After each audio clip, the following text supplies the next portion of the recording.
Hey guys, Chad here with the Reptile Rangers. Now we're at the Kernersville Reptile Zoo and Medical Center again today, and we're going to talk about kind of one of these controversial topics a lot of people that go into pet stores don't really know about, but we want to bring some subjects to light here. Before we get into this, right there in that corner is the subscriber button. Make sure you hit that. Make sure you hit the bell for notification and hit the like button as well. We appreciate you following along week after week after week. Okay, so the topic of this is stop going into pet stores and buying a reptile just because you think you're rescuing it. All right, throw a scenario out to you. So you go into one of the major chain stores. You're walking through the reptile section, you see something kind of cute, you know, something small, maybe a little ball python, maybe a bearded dragon, maybe a water dragon, maybe a leopard gecko, and it doesn't really look in the greatest of conditions. Maybe the habitat's not in the greatest shape, or maybe it's just dirty habitat in general, and the animal's just not looking its greatest health. Can't tell you the countless times that we've had somebody come in, oh man, but I felt so bad for it, I just wanted to rescue it and get it out of there. Stop with that stupid ideology.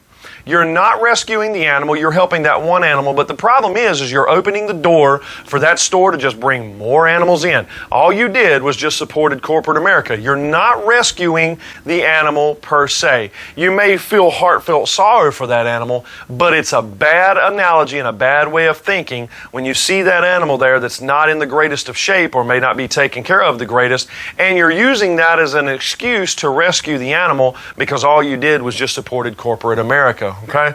The one thing we want to try and get people out of, if you see an animal in a pet store and it's in great shape, you like it's good price, rock on, go for it. But 9 times out of 10, most people go into the major chain stores and they buy an animal because they felt sorry for it.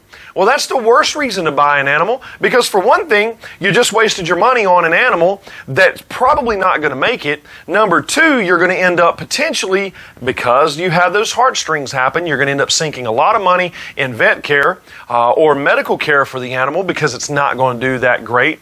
And then you're going to end up losing it potentially anyways, and then that leaves a real bad taste in your mouth. No, it sounds bad a lot of the times to leave something there, but what we tell people all the time is it's best to leave one there, and because until they sell that one, they're not going to bring more in. But corporate America is about money. They're not about the full health and well-being and the care of animals. They sell animals, they sell products, but it's not so much about the health and well-being because their employees aren't even trained in how to take care of these animals. They're trained in sales.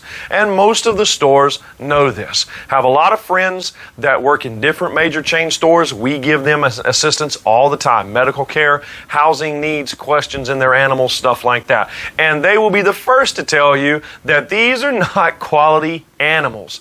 And when people generally buy them, they feel sorry for them, all right? So again, this is one of those episodes about stop buying an animal from a pet store just because you felt sorry for it. Now, with that being said, we just want to make sure that you guys have an understanding of when those heartstrings are being pulled, that you're not getting yourself into a heartache and a headache that may be much, much more costly than just what you thought you were trying to help out by getting out of that particular store, okay?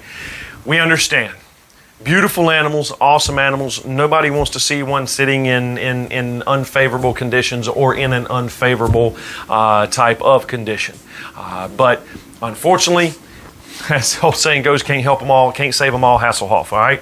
So we can't save them all, and understandably understand the fact that if you go and you do that kind of purchase, it may end up costing you a lot of money and still not be able to help the animal. This is Chad. We are the Reptile Rangers here at the Kernersville Reptile Zoo and Medical Center. We appreciate you following along week after week after week. Make sure to hit the like, the subscribe, make sure to hit the bell for notification. Our information, zoo-wise, will be in the description below if you need to get in touch with us for any help or any questions. Make sure to leave the comments. Feel free. Make sure to write us in. Let us know the different things you want us to film about. We're trying to keep up with all the different topics that folks want us to film on. And again, we appreciate you following us along with us video after video. We'll either see you here at the zoo or we'll see you on the next episode. Later.